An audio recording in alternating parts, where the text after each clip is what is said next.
వెంకటగిరిలో జరిగిన రా కదలిరా కార్యక్రమాన్ని విజయవంతం చేశారు పార్టీ నాయకులు కార్యకర్తలకు సూలూరుపేట నియోజకవర్గ టీడీపీ ఇన్ఛార్జ్ నెలవల సుబ్రహ్మణ్యం ధన్యవాదాలను తెలియజేశారు.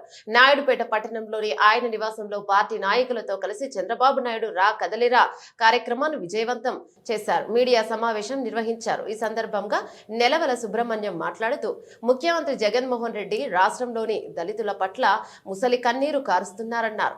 విజయవాడలో జరిగిన అంబేద్కర్ విగ్రహ ప్రారంభోత్సవం పేదలకు ధనికులకు మధ్య జరుగుతున్న సమరమని చెబుతున్నాడని 4 లక్షల కోట్లకు అధిపతి అయిన సీఎం జగన్మోహన్ రెడ్డి ఏ విధంగా పేదవారు అవుతారో చెప్పాలన్నారు. అంబేద్కర్ రాజ్యాంగాన్ని గౌరవించారా అని ప్రశ్నించారు. ఎన్నికలు వస్తున్న క్రమంలో దళితులను మళ్లీ మోసం చేసేందుకే అంబేద్కర్ విగ్రహాన్ని ఏర్పాటు చేశారు తప్ప దళితులకు ఎలాంటి న్యాయం చేయలేదన్నారు. సూలూరుపేట నియోజకవర్గం నుంచి నిన్న జరిగిన రా కదలిరా జాతీయ అధ్యక్షులు నారా చంద్రబాబు నాయుడు గారి సభకి మరి నాయకులైతేమి కార్యకర్తలైతేమి అందరూ కూడా సమన్వయంగా దిగ్విజయం చేసినందుకు ధన్యవాదాలు తెలియ రాష్ట్ర ముఖ్యమంత్రి జగన్మోహన్ రెడ్డి గారు దళితుల పట్ల ముసల కన్నీరు గారుస్తున్నారు. దళితులను ఒక పక్క అవమానపరుస్తూ కేవలం దళితులని మాత్రమే పదవుల నుంచి తొలగిస్తూ వాళ్ళకి ఇష్టం లేకపోయినా బలవంతంగా పార్లమెంట్ సభ్యుడిగా పో లేదా నియోజకవర్గానికి పో అని చెప్పని మరి అధికారులను ట్రాన్స్ఫర్ చేసినట్టు చేస్తూ ఉండడు వైఎస్ జగన్మోహన్ రెడ్డి గారు. నిన్న డాక్టర్ బిఆర్ అంబేద్కర్ గారి యొక్క విగ్రహాన్ని ప్రారంభోత్సవ సభలో పేదలకు ధనికులకు జరిగే సంబరం అని చెప్పనిచ్చాడు. 4 లక్షల కోట్లకు అధిపతి అయిన జగన్మోహన్ రెడ్డి గారు ఈ రాష్ట్రంలో అత్యంత ధనవంతుడైన ముఖ్యమంత్రి. ఆయన పేదవాడు ఏ విధంగా చెప్పుకుంటాడు ఆయన పేదవాడు అని చెప్పి. అంబేద్కర్ రాజ్యాంగాన్ని ఏ రోజైనా గౌరవించున్నాడా ఆయన? ఎన్నికలు ఇస్తున్నాయి కాబట్టి దళితుల ఓట్లు దండుకునే దానికి మళ్ళీ దళితులను మోసం చేసేదానికి వైఎస్ జగన్మోహన్ రెడ్డి గారు ప్రయత్నం చేస్తున్నాడే కానీ దళితులకు ఎలాంటి న్యాయం చేయడని చెప్పి నేను దృఢంగా నమ్ముతా ఉన్నాను.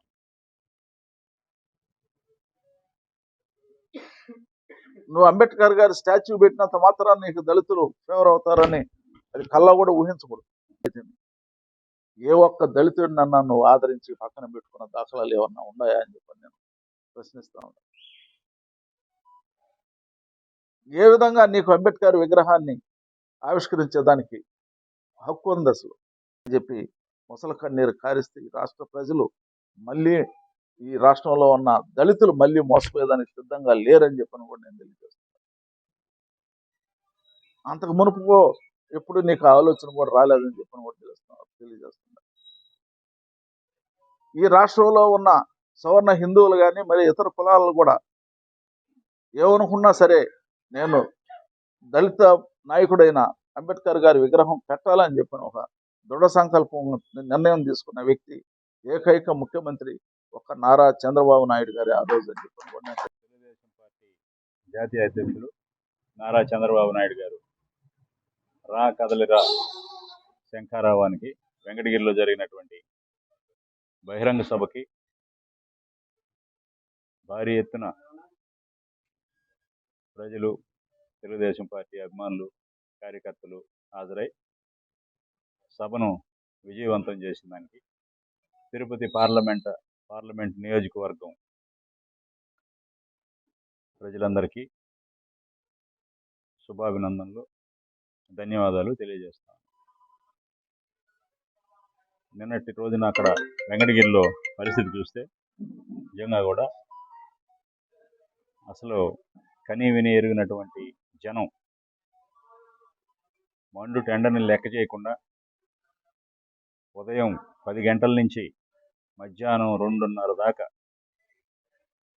బహిరంగ సభ ప్రాంగణంలో ఉత్సాహంగా పాల్గొని మరి మా అధినాయకులు ఇచ్చినటువంటి సందేశాలని రాబోయే 2024 ఎలక్షన్లలో తెలుగుదేశం పార్టీని గెలిపించుకొని చంద్రబాబు నాయుడు గారిని ముఖ్యమంత్రి చేసుకునేదానికి నిజంగా అక్కడ ఆ కార్యకర్తల ఉత్సాహం చూస్తుంటే ఖచ్చితంగా ఎలాంటి సందేహం లేకుండా 2024లో తెలుగుదేశం ప్రభుత్వం రావటం ఖాయం అని చెప్పి కూడా అర్థమైంది.